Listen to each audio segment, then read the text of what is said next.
Hello student, today we discuss data handling of fun with mental mathematics. Data handling we also discuss in NCERT. Data handling means arrangement of data. हम इसमें देखते हैं data का arrangement. अब data का arrangement देखेंगे. Question number 2, page number 136, page number 136, question number 2. Question number 2 is find the value of x if the arithmetic mean of the 3. आपको arithmetic mean find करना है 3 5 1 by 2 6 3 by 4 2 10 and x. इसका mean given है 5. तो mean क्या होता है? mean होता है एवरेज. जब भी आपसे बोला जाता है mean फाइंड कीजिए, mean मीन्स होता है एवरेज. मीन कैसे फाइंड करते हैं? मीन होता है sum of observation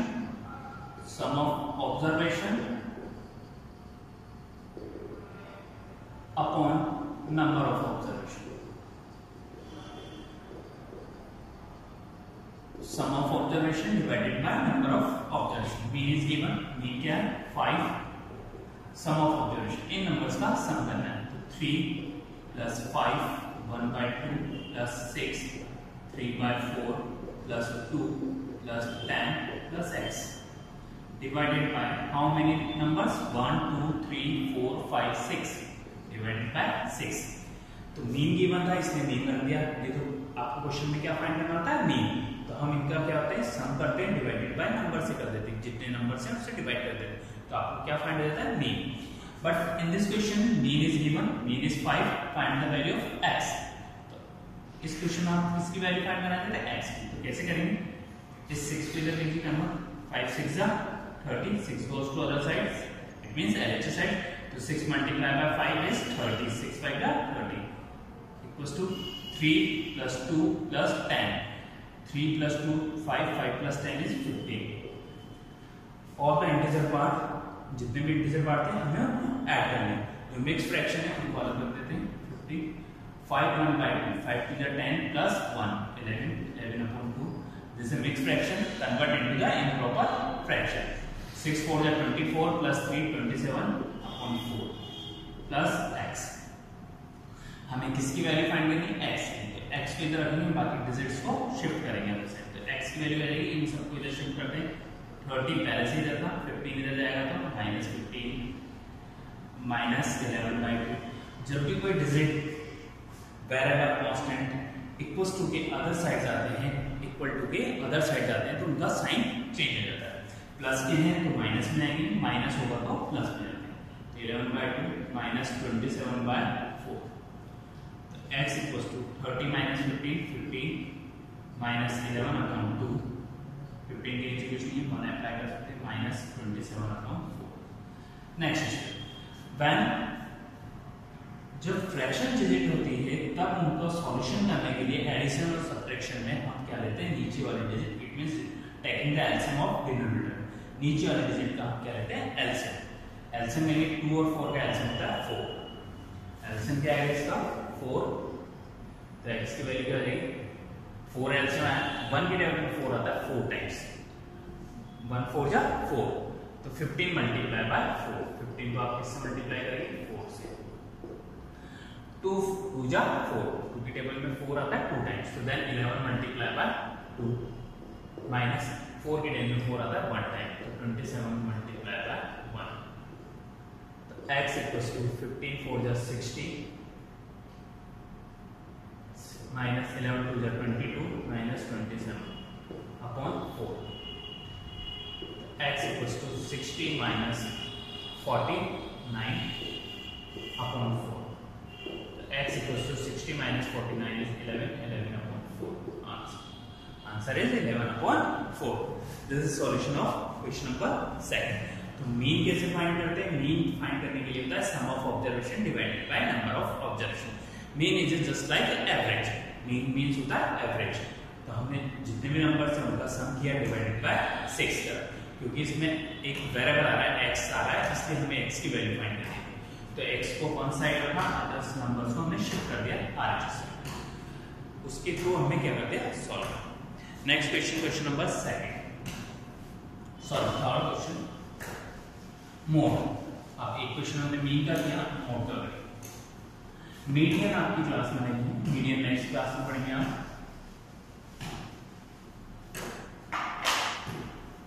next mode, question number third, numbers are, data क्या है 26, 21, 23, 21, 27, 21, 25, ये नंबर्स हैं। First of all arrange in ascending order, arrange in ascending order.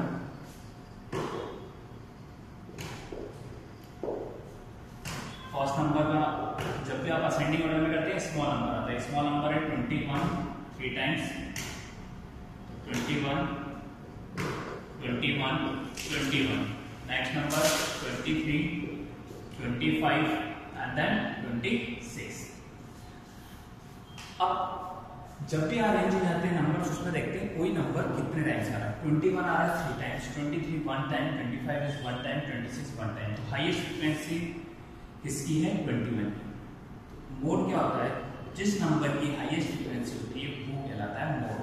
तो highest frequency is 3, highest frequency is 3 of 21। Highest frequency 3 है, किसकी है 21 की। तो मोड इक्वल्स टू 21। मोड क्या हो गया 21, आंसर इज 21। तो जिस भी नंबर की हाईएस्ट फ्रीक्वेंसी होती है वो नंबर क्या कहलाता है मोड। तो मोड फाइंड करने के लिए आप पहले क्या फाइंड करते हैं, हाईएस्ट फ्रीक्वेंसी। नेक्स्ट क्वेश्चन देखते हैं इसका, क्वेश्चन नंबर 9।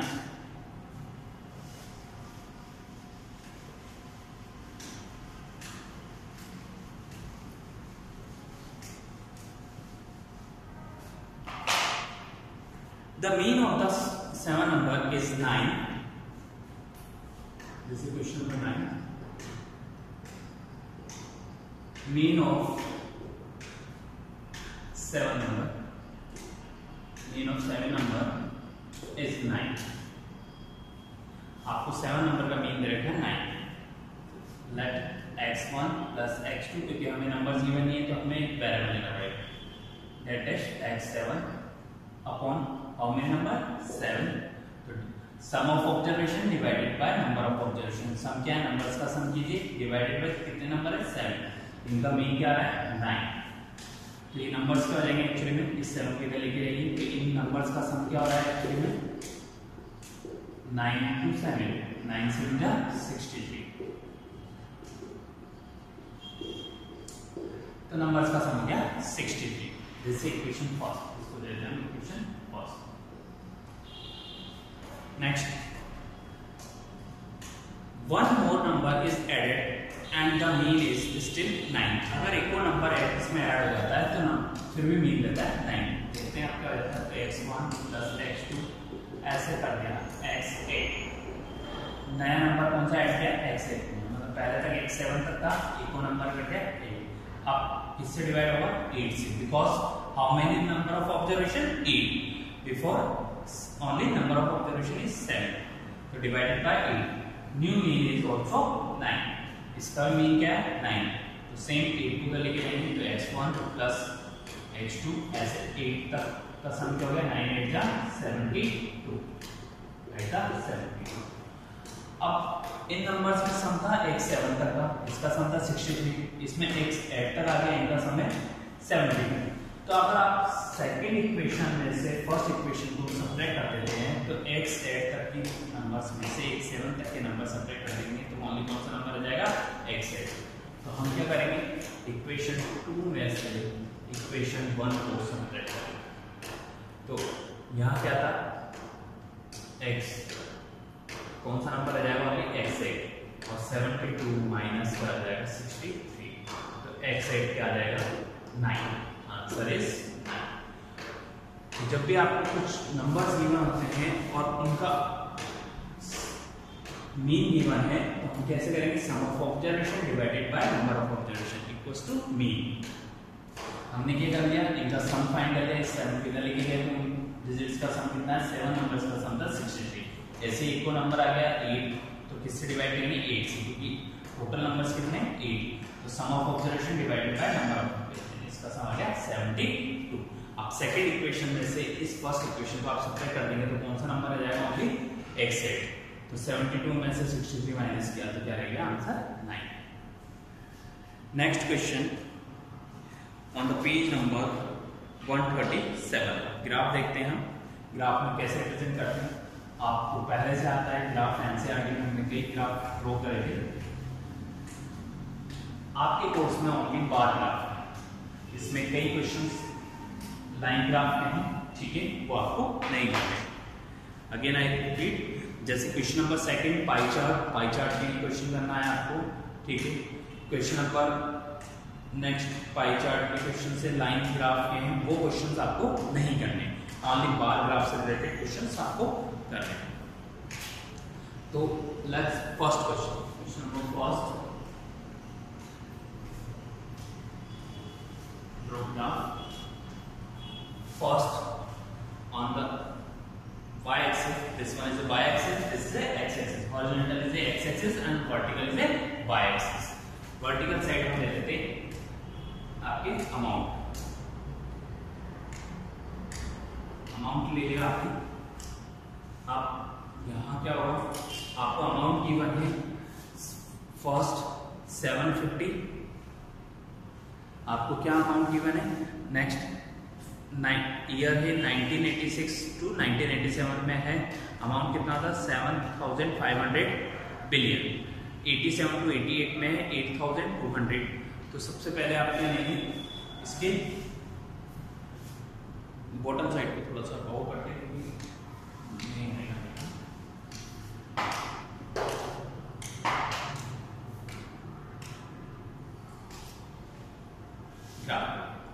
फर्स्ट 1 2 3 4 6, ग्राफ में डिफरेंस लेते हैं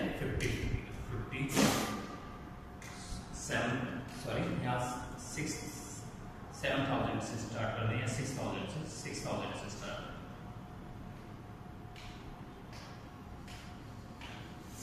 6000, then this is 6500, next 7000, 7500, 8000, 8500, 9000, 9500, maximum number is 9120।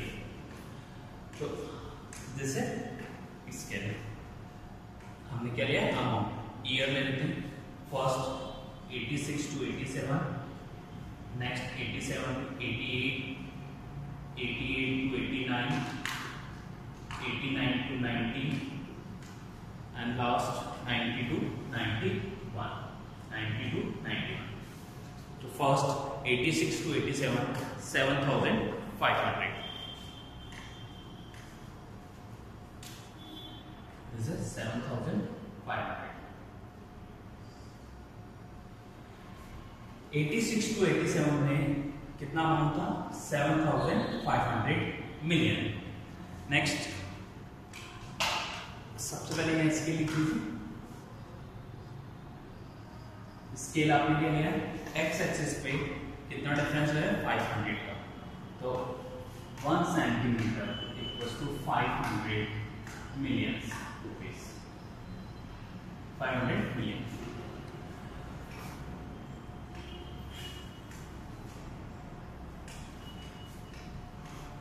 तो फर्स्ट 86 to 87 में 7500, 87 to 88 में 80, तो जैसे 8080, next 80, this one 82, third year is 88 to 89, 8500, this one is 8500, next 89 to 90, 9100, 9120, this one is 9120, and last 90 to 91, 9450, 9000, this one is 500, 9450, this is last year 90 to 91। This is bar graph, इसे बोलते हैं bar graph. अगर इसी के साथ continue एक और बार लगा दी जाती है तो वो कहलाता है डबल बार ग्राफ, दिस है double bar graph. But in this question only single bar, ये कहलाती है बार, इसलिए इस ग्राफ का नाम होता है बार ग्राफ। हमारे कोर्स में पाई चार्ट नहीं है, वो नेक्स्ट क्लास में आप पढ़ेंगे। पाई चार्ट, लाइन चार्ट वो नहीं है, आप तो ओनली बार ग्राफ से रिलेटेड क्वेश्चंस कर रहे हैं इसमें। जैसे कि आप क्वेश्चन करेंगे इसमें फर्स्ट, थर्ड, सिक्स्थ क्वेश्चन, ये सारे रिलेटेड है ग्राफ से। थर्ड क्वेश्चन में डबल बार ग्राफ बनेगा, दो बार एक साथ कंटिन्यू बनती है। Next question on the page number 140, बीच में आपको ग्राफ से रिलेटेड क्वेश्चंस हैं, वो आप करेंगे इससे related. Next page number 140,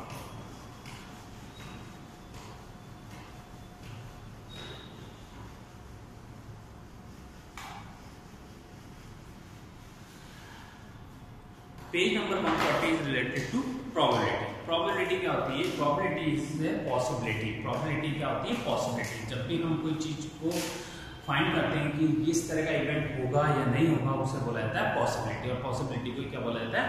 probability. तो फर्स्ट केस में आपसे पूछा है which of the following are certain, very likely, likely, very unlikely and impossible. कुछ आपको इवेंट्स गिवन, इवेंट का मतलब था घटना। जब भी हम जैसे कि कोई टॉस किया पॉइंट से, तो दिस ए इवेंट। तो फर्स्ट है getting the two head in A flip of coin. एक कॉइन है जिसमें टू हेड आता है। जब भी हम जानते हैं एक कॉइन में ओनली वन हेड होता है, तो टू हेड आ सकते हैं क्या? नो, कोई हेड नहीं आ सकता कॉइन में, ओनली एक कॉइन में सिंगल हेड होता है। तो इस तरीके की कौन सी हो जाएगी? इम्पॉसिबल। तो फर्स्ट का आंसर क्या हो जाएगा? इम्पॉसिबल। तो इवेंट थी getting the two heads in A flip of coin. Flip coin के अंदर टू हेड होते हैं क्या? नो, ओनली वन हेड होता है, इसलिए इस तरह की इवेंट कौन सी होगी? Impossible. B point getting a 7 in the throw of a dice. Dice को थ्रो करते हैं तो उसमें 7 आने की पॉसिबिलिटी क्या होती है? डाइस में कितने नंबर तक होते हैं? 6 तक, मैक्सिमम नंबर होता है 6, इसलिए वो 7 आने की इम्पॉसिबल इवेंट। सेकंड क्वेश्चन हम करेंगे। Second question, find the probability of getting the head in the flip of coin. ठीक है, कॉइन के अंदर हेड आने की प्रोबेबिलिटी। एक कॉइन है तो फर्स्ट पहले आप फाइंड कीजिए इसमें फेवरेबल केस और टोटल केस। तो how many total case in coin? 2 case. कितने होते हैं? 2 case, because one head and second tail. Head हो सकता है और टेल हो सकता है। तो how many number of total case? 2। And favourable case, favourable case means होता है, फेवरेबल क्या मीन्स है? जो आपको इवेंट गिवन है, हमें क्या इवेंट दी है? हेड आना। हेड कितने टाइम होता है? Only one time. How many favourable case? 1, because one time is head. तो प्रोबेबिलिटी ऑफ हेड आने की प्रोबेबिलिटी क्या हो जाएगी? फेवरेबल केस क्या लिखते हैं? फॉर्मूला क्या था? Favourable case upon total case. Favourable case upon total case. तो favourable case is 1, total case is 2, तो आंसर इज 1/2। तो जब भी आपको प्रोबेबिलिटी की क्वेश्चन करेंगे, हम फाइंड करते हैं फेवरेबल केस। फेवरेबल मींस होता है जो इवेंट गिवन है उसके फेवर में कितनी है, उसके फेवर की केस लिखेंगे divided by total case. Total case कितने बनते हैं, उस तरह के क्वेश्चन हम करते हैं। ऐसे क्वेश्चन नंबर 3 में what is the probability of choosing a number from the given set of 20 numbers. 20 numbers given है, उसमें से 1 नंबर चूज करना है, तो प्रोबेबिलिटी क्या हो जाएगी? 1/20। Question number 4। Next question, question number 4, क्योंकि ये चीजें इसलिए इरेज नहीं कर रहा हूं, टोटल केसेस और this. A bag the contains the 3 balls of colours red, green, yellow. 3 balls है, ठीक है, 3 बॉल्स हैं किसकी? First red colour, green colour and yellow. तो हाउ मेनी केसेस? 3। टोटल कितनी है? 3 बॉल्स हैं। First, what is the probability of the packing the red ball? Red ball आने की प्रोबेबिलिटी पूछा है। तो रेड बॉल कितने टाइम से? Only 1 time. तो रेड बॉल निकालनी, तो how many favourable case? Only 1, total case 3 and favourable case 1। तो probability of getting red ball आने की प्रोबेबिलिटी क्या हो जाएगी? Probability of red ball is how many favorable case? Only one. Total case 3. The probability of getting the red ball is 1 by 3. This is A part. B part. What is the probability of the picking a green ball? Green ball आने की probability पूछा है. P green ball. How many times green ball? Only one ball is a green. The probability of green ball is how many favorable case? Same. Favorable case is 1 and total case is 3. This is also probability is 1 by 3. The probability of the getting the green ball is 1 by 3. Probability of the getting the red ball is also 1 by 3. Both are same. तो इस तरीके से आप इस exercise के questions करेंगे जिनके अंदर प्रोबेबिलिटी फाइंड करते हैं. उसके लिए फॉर्मूला होता है favourable case upon total case. Probability of event, इसको कैसे रिप्रेजेंट करता है? Probability of event. इवेंट क्या है? गेटिंग द रेड बॉल या getting the green ball. Thanks.